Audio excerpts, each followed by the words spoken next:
Hi, everyone. Welcome back to another Teesside Chat with me, Otisa Eads. And today I'm super excited and pumped to have my dear colleague, friend, and co-conspirator on both business and life, it seems, Sydney Jackson-Clockston. And today we have a cool topic we're going to talk about, but I want Sydney to share more about herself, her areas of expertise, and more about her business. Hey, thanks for having me. I'm super appreciative. So, yes, I'm Sydney, for those of you listening, and I own Citrine Unlimited, which is a coaching and consulting firm. And on the coaching side, a lot of what we do is help folks who are going through transitions really find their space and their place in the world and redefine what success means for them. And we do that with a leadership platform and one-on-one coaching. A lot of us specialize in working with women, although we can work with everyone. We do like to work with women in particular because when we look at the data, it shows that even though women make up 50% of the globe, only about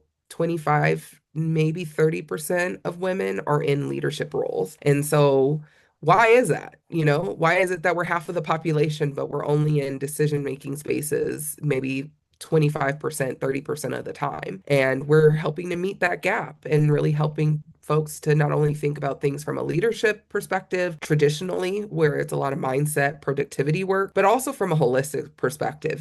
How can I think about not just my mind, but my body, my spirit, my finances, and even my social health and well-being? And then on the consulting side, that's where I get to play and have fun. So I do everything from event design and coordination. I'm working with a nonprofit right now to do their yearly conference, all the way to coming into organizations and leading workshops for their teams, doing team retreats, things like that. So that's where I get to have fun and just support my clients as best as I can to meet their needs. You just do so many amazing things. You're also a published author. Your Yes, book is in the that's right. background. I'm an award-winning published author, wrote a book on Yes. imposter syndrome and self-doubt. Yeah, so, have a few things going on in trying to support the community in multiple different ways. Yeah, and one thing that what I have enjoyed watching and observing and hopefully implementing in my own way is how you look at business as being a form of advocacy and also how you look at business and community building as something that can happen simultaneously. You don't have to pick business, profit, or community building. I feel like you've done a good job of explaining and showing through your actions of how you can bridge those worlds together. So I'm curious for you in what are some things that you would like folks to kind of think about in terms of kind of blending those worlds together. Our world, i.e., our society here in the US, runs off of capitalism. And early on, I used to be like, fight the man, like, like rage against the machine, like, we got this. Not to say that that's not the overall idea. However, I have recognized, and that's because I was experiencing a lot of burnout from being in activism. I call it light activism. That I probably won't see a change in my lifetime.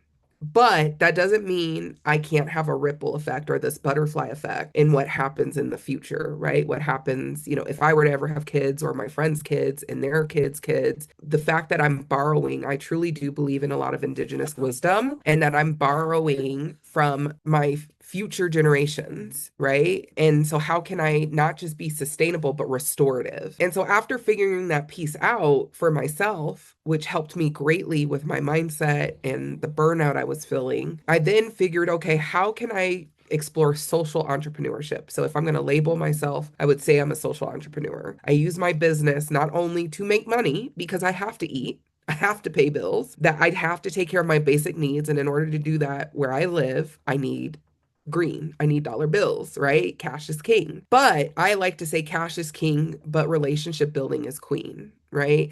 Building those relationships, being in community, actually taking care of each other, being a good steward, thinking about sustainability, not just environment, but people, profit, planet. Like, what does that mean to me? And so I really encourage folks to think about how are you making a sustainable impact in your community? And for some of the listeners, maybe they don't own a business, maybe they just work somewhere. So, thinking about in terms of if you have that type of pool where you work, how are you able to enact maybe some different types of programming, maybe in an affinity group, an ERG, employee engagement group around these topics? Or how can you show up outside of work? Because sometimes really work is what it is. Like you go there, you get a check, you go home. So when you're at home, how can you be filling yourself with some of these engaging activities that are supportive of the community? So that's the first thing I would challenge people to think about. The next thing is that a lot of us have become consciously aware of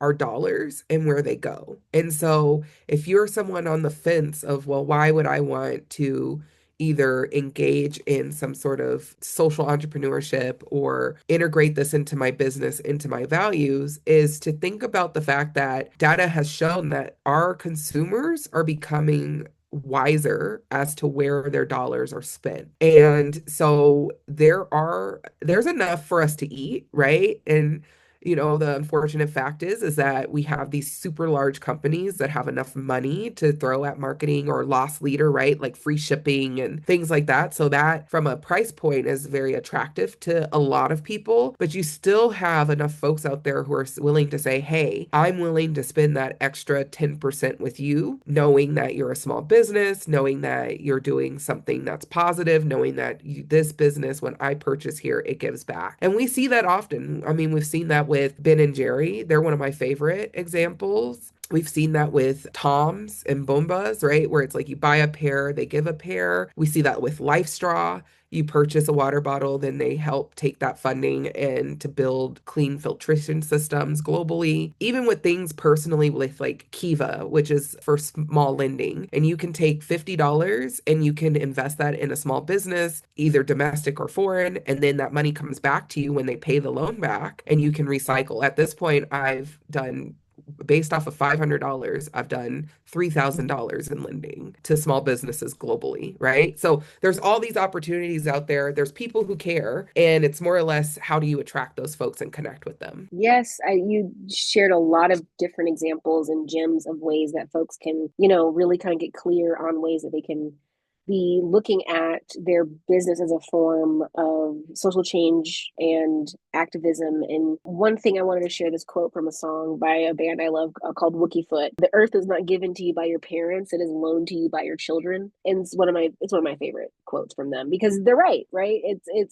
You are looking at the future, and I love that you said that you may not see these changes in our lifetime because we're same age basically. So I think that you shared some very practical ways for folks to begin thinking. And I love that you talked about supporting local businesses. I love that you talked about those examples as well. And you talked about affinity groups, employee resource groups. And I think that to me too, like how you hire, right?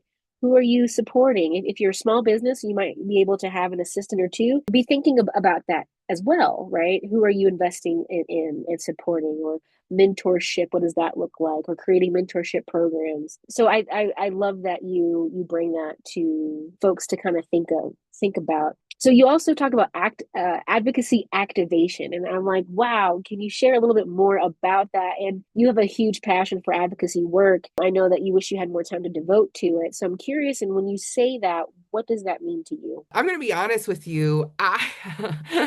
I don't enjoy politics. And I've had several people say, like, you should run for an office or you should. And I'm like, no, no. But I will say that I am involved lightly with policy work because to me, politics is more of the mouthpiece. Policy is where the real change happens. And also you're able to do more background work, right? And so for me, yes, I wish I had more time to do policy work, but I do show up when I'm able to. And so I remember the first time that I got involved with policy work, there was actually a couple of orgs that work with small business owners and work with individuals to elevate their voice, right, as a collective. And when I was working with them, they were like, hey, the Crown Bill, this was back in, I think it was pre-COVID, maybe. So 2019, right around there, the Crown Bill essentially was a bill that had to be passed to say that as a person of color or as someone who wears a hijab or as someone who has gray hair or whatever, I am still a professional. If I decide to show up with my natural born hair the way it is to work, that should not be a problem. I should not be reprimanded or judged based off of that in the workplace setting, point blank and period, because that's what I was born with. Period. That's who I am.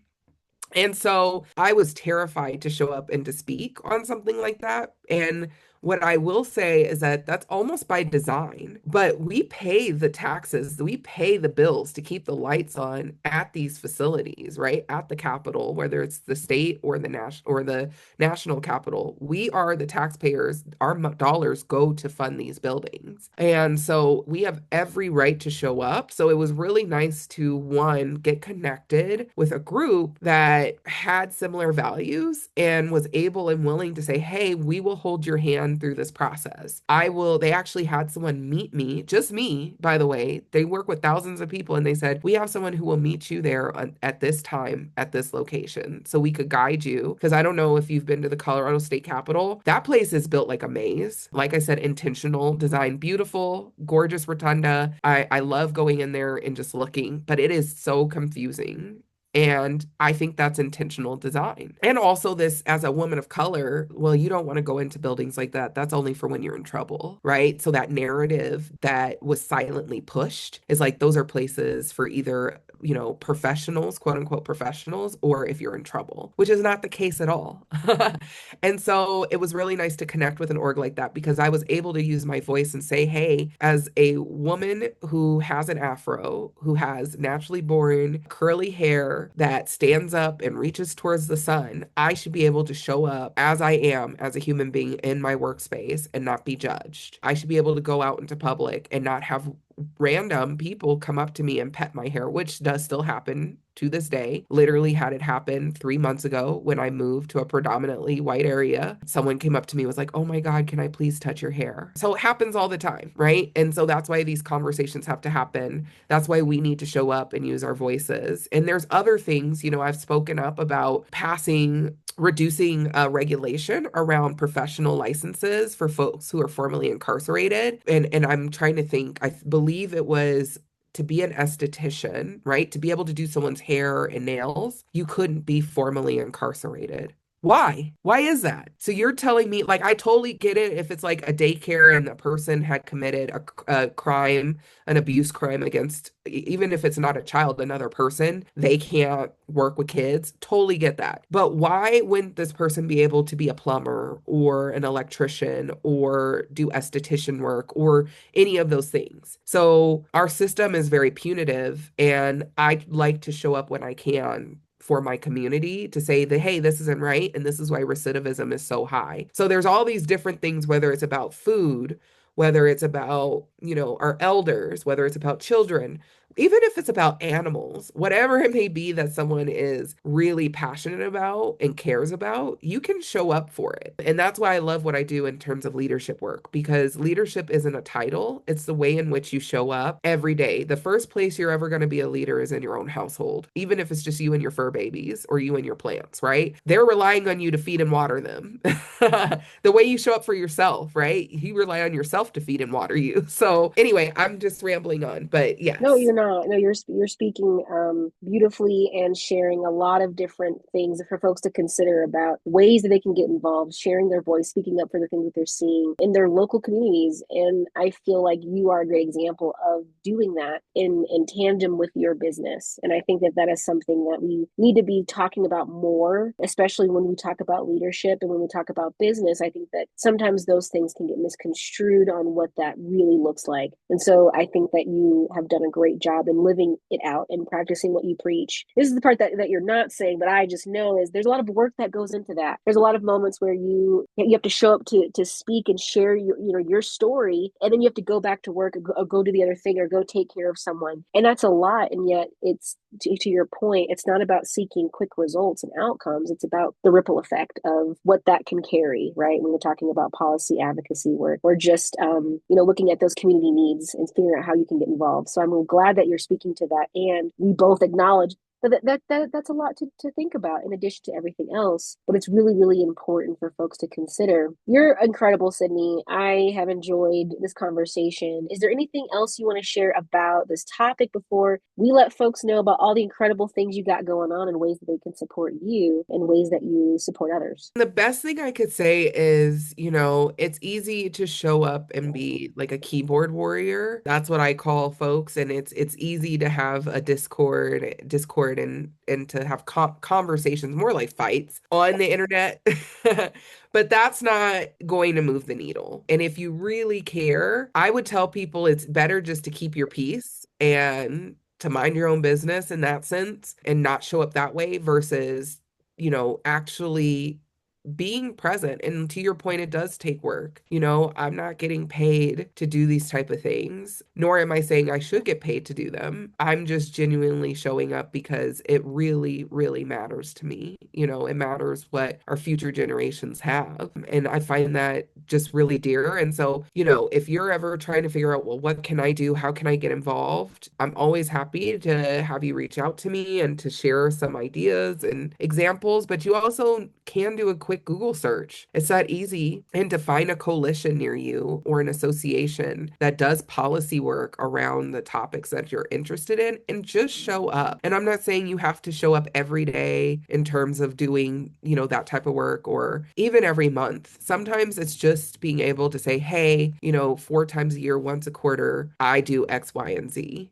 And Yeah. that is what I have the space to do. That's what I have the time to do. And I'm committed to doing that. Or maybe it's like, hey, I'm going to sit on a board or sit on a commission through a city entity or something like that. So you don't have to be a politician in order to change policy. And that's what I want to say. And you might say, well, I don't like talking about policy, but guess what? Policy loves talking about you. So I'm going to leave it there. I can't remember who told, oh, Wanda James said that at a conference that I helped coordinate. And that just stuck with me forever is that you may not like policy. You may not want to talk about it. You may want to put your head in the sand about it. But guess what? Guess who they're discussing? You. They're talking about you. And Yes. so, you can either be quiet and let what happens, or you can speak up and at least know that you said something or did something regarding something that's impacting you and your friends, your family, your neighbors and your future generations. Yeah, you are just awesome. And thank you so much for sharing and being here. And folks don't know, but you're not feeling 100% today. So I'm in such gratitude for you still showing up and willing to talk with me about this incredible topic and things that people need to definitely be thinking about and figuring out ways to get involved. And, even if it's not, doing that more front facing work, it could be volunteering at your local, there's so much need right now. There's so many ways that people can get involved from volunteering to looking at, right now it's about to be winter soon here in Colorado. So folks need coats, socks, and things of that nature. And there's so many different things I could list off all day. To your point, do a quick Google search or step outside and look around, and you'll see that there's something that could be done. So, Sydney, share with us where ways we can support you. Is there any specific things you want to share, services or events you got going on that you want folks to be aware of? Yeah, thanks so much. So definitely check out Citrine Unlimited. As I had mentioned, we have a really awesome team of coaches and consultants that do work and are super skilled in a lot of different ways. So go on and find out what we do a little bit more of. Check out the Pop Collective. So that is a platform for women specifically in leadership development holistically. We also have the one-on-one coaching services. I will be launching a podcast here in after the new year. And so definitely keep your eyes and ears open for that. Maybe we could put that in the show notes once it's ready. So yeah, and follow me on LinkedIn, connect on LinkedIn, connect both with I'll give you my link tree, Otisa. Maybe you could put that in the show notes as well. I love connecting with folks. I love having, quick coffee chats just to get to know each other. And so I'm always open to those opportunities to meet others and build community. So thank you. Thank you for having me here and for doing this quick little coffee chat. I love this. Yeah. Thank you so much, Sydney. Till next time, friends. See you later. Bye for now.